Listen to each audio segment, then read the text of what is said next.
Today on Country Boy Cooking with Marshall, I'm going to show you how to make the most fantastic, easy, so good beef and broccoli recipe you'll ever make. It just takes a few ingredients, a complete crowd pleaser. Your family will absolutely love this. So hey, let's jump on down here. Let me show you exactly how to do this step by step today on Country Boy Cooking with Marshall.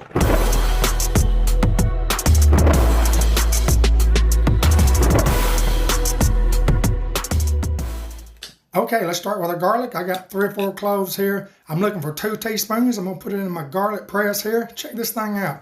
This thing right here is real neat. It really saves you a lot of time. Check this out. Watch this. Yeah, and now watch this. Look at that. But anyway, I'm gonna go ahead and finish the garlic up. Next, I've got ginger root. You ever seen that? It's good stuff. I'm gonna take about 1.5 inch piece off. I'm gonna peel it with the side of my fork. I'm gonna chop it up in little pieces just to go into my press here. If you ain't got no press, mince it well. Watch this. Boom, look at that. It does it right there. Now what I'm looking for, everybody, is 1 teaspoon of ginger and 2 teaspoons of garlic. Put it in a bowl. We're gonna add 6 tablespoons of soy sauce, 3 tablespoons of brown sugar, 1.5 tablespoons of cornstarch, and 2 tablespoons of this sesame oil. This stuff really makes it. Got about 1/2 teaspoon of black pepper and 1/2 cup of hot beef broth or water. Now set this aside. Now we got our broccoli crown. We're gonna cut this root off of it. Get this little florets off of it. Y'all, I love this stuff. You might want to wash your broccoli. I washed it off camera. We got it like that, and then watch this how fast I can go. I mean, you can get down when you're editing. Now set that aside. I'm using beef flank steak today for this, y'all. All right, see how this flank steak, see how the grain goes this way, everybody? We're going to be cutting across it. What I like to do on something like this is this wide. Spread that thing out. Split it right down the middle with the grain. I'm going right with the grain. Put this over here right now, get it out of the way. Then I'm going to turn it. Turn my board back around. The grain's going this way, so I'm going to cut it this way. That way, when you get a bite of it, it's real tender. But we're also going to use baking soda too to help tenderize it. What I'm doing is getting my knife. I'm not cutting straight down. I'm cutting at a good angle. That way you're going to give your meat more of a surface. So let's do that. And it's also a lot easier if you put your steaks in the freezer for about 30 minutes. It makes them easier to cut thin, but we got a real sharp knife today. So let's get this cut up. I'll be right back. Okay, there's half of it. Let's get another piece here.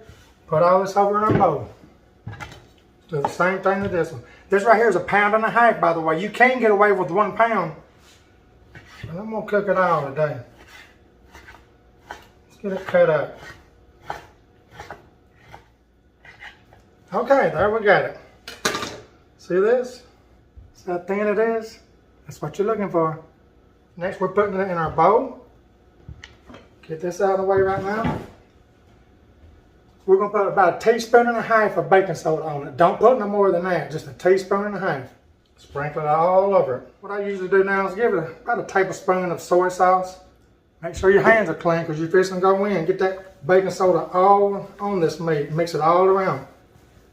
Mix it well.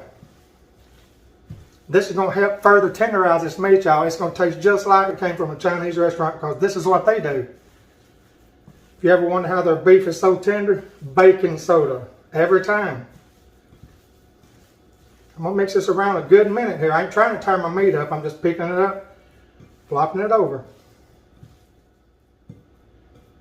All right, we're going to let this sit for about 10 minutes. I'll be right back. Okay, now we got all the meat and everything chopped up. We got everything ready. It's time to come to the stove top. I'm putting in about a good tablespoon, 1.5 tablespoons of oil. I like using olive oil. Now let's put all of our broccoli florets in there. And then we're going to stir them around. I got this right here on a medium now, everybody. We're going to stir this around about 6 minutes. You can also blanch them if you want to, but I find it unnecessary. I usually put about 2 or 3 or 4 tablespoons of water with it. We're going to stir this around about 5 minutes. I'm just getting them soft a little bit, but I don't want them to be mushy. That's the main thing. You don't want them to be mushy. Like I say, I'm not trying to brown them or nothing. I know it's sizzling, but it's from all that water that's in them.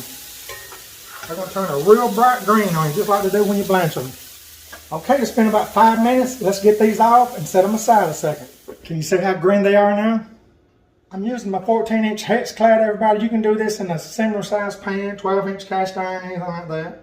I'm going to put in about 1.5 tablespoons of oil. Let's go on with our meat. Put it all in there.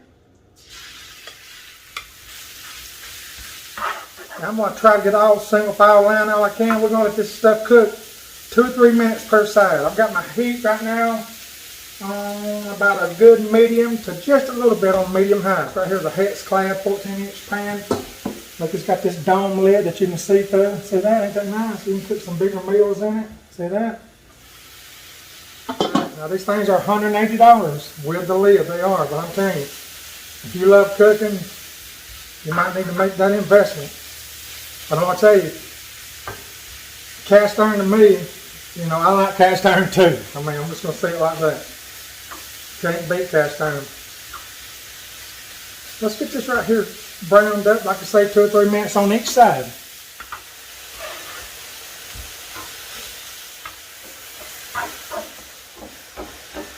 Okay, we got our meat good enough, everybody. What I'm going to do now, I'm going to give the mixture we made to start with another good stir.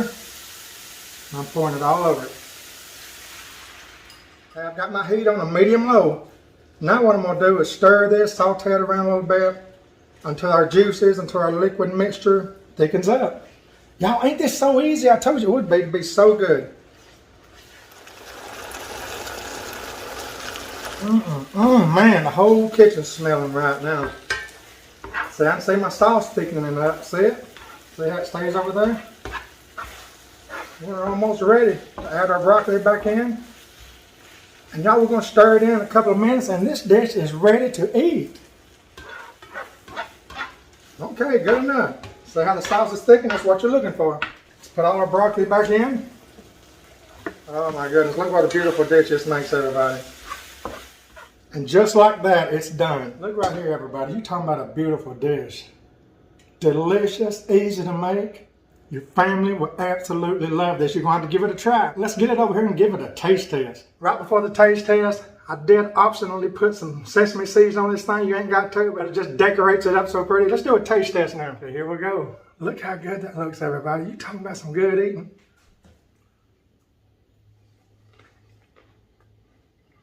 Mmm. 2 thumbs up.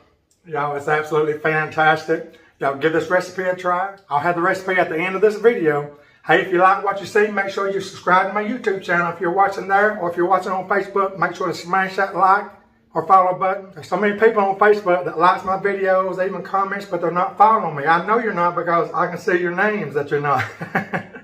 Facebook lets us creators know who's following and who ain't. So smash that like or follow button, but more importantly, go over to YouTube. That's my main place. Subscribe there. It costs you absolutely nothing. Give it a try. Give it a try. That's all I can tell you. Thank you for watching me today on Country Boy Cooking with Marshall, where y'all know Jesus is always Lord. I gotta go. I got some eating to do here. See you next time. God bless.